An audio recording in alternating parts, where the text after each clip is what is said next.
Hello students, good morning. छात्रों, पिछले दो वीडियो में हमने विश्व की जनसंख्या वितरण प्रतिरूप और उससे संबंधित टॉपिक्स पर चर्चा की थी। इसके बाद एक वीडियो हमने जनसंख्या के सिद्धांत के बारे में पढ़ा था और उसके अंतर्गत हमने जनांकीय संक्रमण सिद्धांत की व्याख्या की थी कि जनांकीय संक्रमण सिद्धांत क्या है, कितनी अवस्थाएं हैं और किस तरह से एक कृषक समाज एक औद्योगिक समाज में परिवर्तित हो जाता है। छात्रों, आज का जो हमारा टॉपिक है वो भी जनसंख्या के सिद्धांत से संबंधित है और इसके अंतर्गत हम अनुकूलतम जनसंख्या, जनाधिक्य और अल्प जनसंख्या की अवधारणाओं को समझने का प्रयास करेंगे। हम पहले ये समझने का प्रयास करेंगे कि अनुकूलतम जनसंख्या क्या होती है। उसके बाद हम जनाधिक्य और अल्प जनसंख्या को समझेंगे।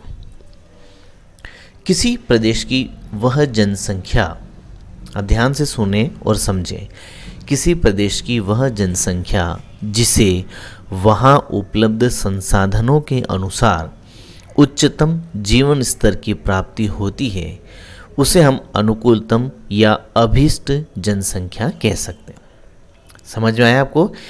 वहाँ उपलब्ध, मान लिया जिस भी क्षेत्र में वो लोग रहते हैं, वहाँ जितने संसाधन हैं, उनके संसाधनों के द्वारा उन लोगों को उच्चतम जीवन के स्तर की प्राप्ति हो तो वो जनसंख्या अनुकूलतम है।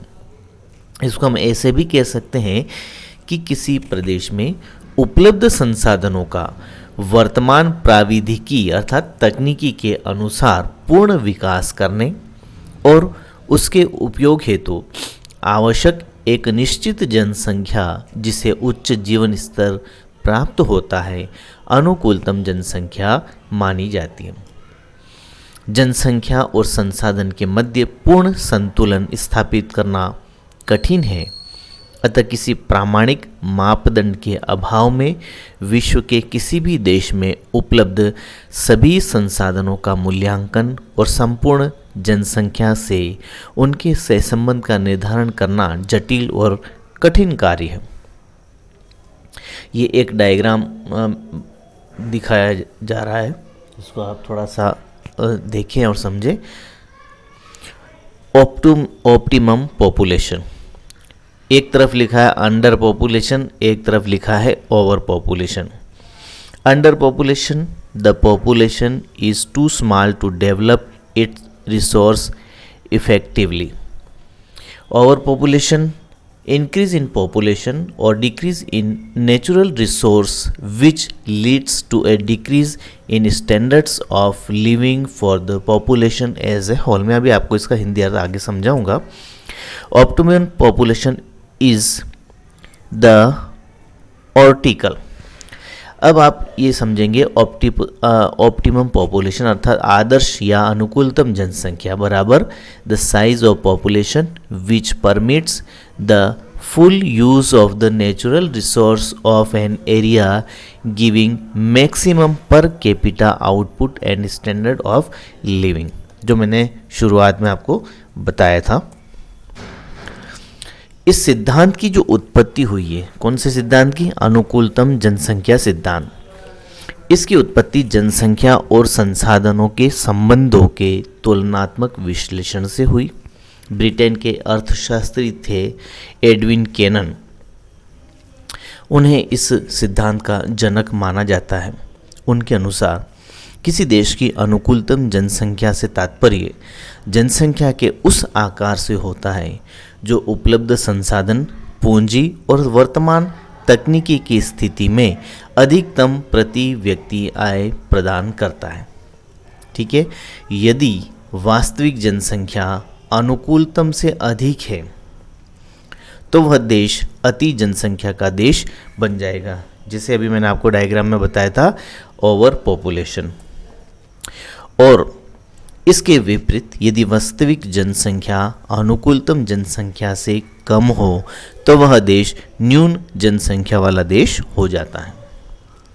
रॉबिन्सन ने अनुकूलतम जनसंख्या की स्थिति में प्रति व्यक्ति अधिकतम उत्पादन और कार्सोंडर्स ने प्रति व्यक्ति अधिकतम आर्थिक कल्याण की परिकल्पना की। डाल्टन एक विद्वान थे जिन्होंने एडविन कैनन के द्वारा व्याख्या किए गए अनुकूलतम जनसंख्या सिद्धांत की स्थिति में प्रति व्यक्ति आय की संकल्पना की सहमति दी है। जनसंख्या और संसाधनों के सहसंबंधों को हम इस सूत्र के द्वारा दर्शा सकते हैं, समझा सकते हैं। m बराबर a माइनस ओ बटे ओ। m का मतलब होता है असंतुलन, a मतलब वास्तविक जनसंख्या, o आदर्श जनसंख्या।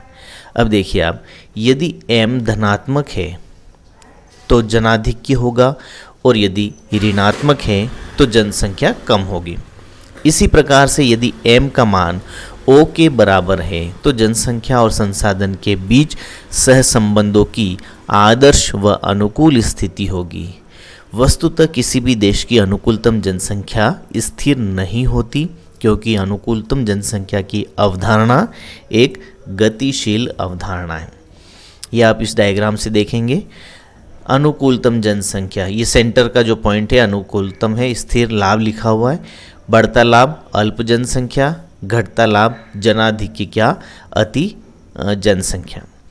ये संसाधनों की मात्रा और गुणों में परिवर्तन के अनुसार परिवर्तनशील होती हैं। इसी प्रकार अल्प जनसंख्या अर्थात अंडर पॉपुलेशन और अधिक जनसंख्या ओवर पॉपुलेशन की अवधारणा भी गतिशील होती है। यह वास्तविक भी हो सकती है, सापेक्ष भी हो सकती है। क्लार्क ने वास्तविक और सापेक्षिक और अल्प जनसंख्या और जनाधिक्य की अवधारणा को भी प्रस्तुत किया था।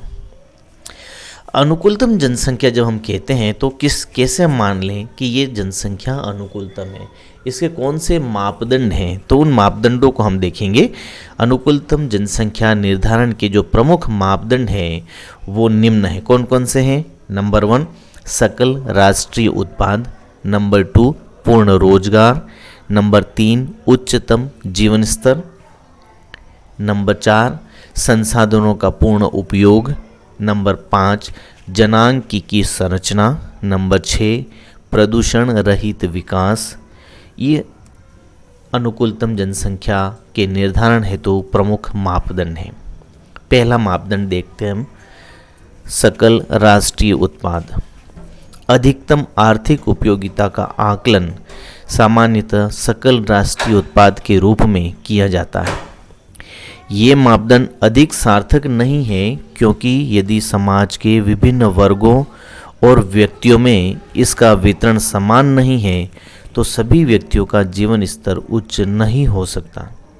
प्रति व्यक्ति आय सकल राष्ट्रीय उत्पाद पर आधारित होती है और औसत आय को दर्शाती है। दूसरा जो मापदंड है वो है पूर्ण रोजगार। योग्यता के अनुसार सभी व्यक्तियों को रोजगार की उपलब्धता भी एक महत्वपूर्ण मापदंड माना जाता है। इससे आय के वितरण में असंतुलन कम होता है और आश्रित जनसंख्या का भार भी निम्न हो जाता है। उच्चतम जीवन स्तर ये एक सामाजिक अवधारणा है जो उच्चतम आय और पूर्ण रोजगार के साथ ही उत्तम स्वास्थ्य और जीवन की सभी आवश्यक सुविधाओं की प्राप्ति से संबंधित है। अगला मापदंड संसाधनों का पूर्ण उपयोग, जिसका अर्थ होता है किसी ज्ञात तकनीकी के अंतर्गत समस्त संसाधनों के पूर्ण उपयोग से है। अर्थात किसी क्षेत्र में जहाँ पर संसाधन तो काफ़ी मात्रा में उपलब्ध हैं, लेकिन उन संसाधनों का उपयोग करने की क्षमता भी उस मानव वर्ग में होनी चाहिए। यह देश काल के अनुसार परिवर्तनशील है, अर्थात देश और समय के अनुसार इसमें परिवर्तन आता है। जनांक की संरचना, अनुकूलतम जनसंख्या का संबंध इस संरचना से भी होता है जिसे जनांक की संरचना कहते हैं। जनसंख्या में आयु, लिंग आदि जनांकीय तत्व संतुलित होने पर निर्भरता अनुपात सामान्य होता है और जन्म दर व मृत्यु दर का अंतर समाप्त हो जाता है। प्रदूषण रहित विकास, अनुकूलतम जनसंख्या को केवल आर्थिक उत्पादन और आय के संदर्भ में ही नहीं देखा जा सकता। यदि अधिकतम आर्थिक लाभ प्राप्त करने के उद्देश्य से पर्यावरण को नुकसान पहुंचाया जाता है तो यह अनुकूलतम जनसंख्या नहीं मानी जाएगी। इस प्रकार इन सभी मापदंडों के आधार पर अनुकूलतम जनसंख्या का अधिकतम वह है जो पर्यावरण या समाज को या पोषण की कमी से व्यक्ति के स्वास्थ्य को क्षति पहुंचाए बिना ही अनिश्चित काल तक स्थिर रह सके। अनुकूलतम जनसंख्या किसी प्रदेश विशेष में स्थित उस कुल जनसंख्या को कहते हैं जो उस क्षेत्र विशेष में उपलब्ध कुल आर्थिक व सामाजिक संसाधनों के उचित उपयोग के अनुकूल हो। अर्थात किसी क्षेत्र में स्थित कुल जनसंख्या का आधुनिक प्रौद्योगिकी की सहायता से पूर्ण विकसित करने और उसका उत्पादन व उपभोग करने के लिए अनुकूलतम आवश्यक जनसंख्या हो जो उस क्षेत्र में उपलब्ध संसाधनों का उपयोग कर उच्च जीवन स्तर का जीवन निर्वाह करती हो। उस क्षेत्र विशेष की जनसंख्या को अनुकूलतम जनसंख्या, अभीष्ट जनसंख्या या आदर्श जनसंख्या कहा जा सकता है। इस प्रकार किसी क्षेत्र विशेष में रहने वाले लोगों को उत्तम जीवन स्तर प्राप्त हो, अर्थात प्रत्येक व्यक्ति को आवश्यकता अनुसार भोजन, वस्त्र, मकान, ऊर्जा, शुद्ध जल, वायु, उत्पादन हेतु पर्याप्त कच्चा माल, स्वास्थ्य संबंधी सभी सुविधाएं और सांस्कृतिक तत्वों का पर्याप्त एवं अनुकूल मात्रा में उपलब्धता हो। अनुकूलतम जनसंख्या का तात्पर्य अधिकतर जनसंख्या से संबंधित विद्वान आर्थिक सामाजिक दृष्टिकोण के उच्च स्तर की उपलब्धता से मानते हैं। अर्थात उपलब्ध संसाधनों का मानव की सामान्य आवश्यकताओं की पूर्ति हेतु अधिकतम उपयोग और उच्चतम जीवन स्तर की प्राप्ति। तो ये सामान्य अर्थ हम निकाल सकते हैं आदर्श या अनुकूलतम जनसंख्या का।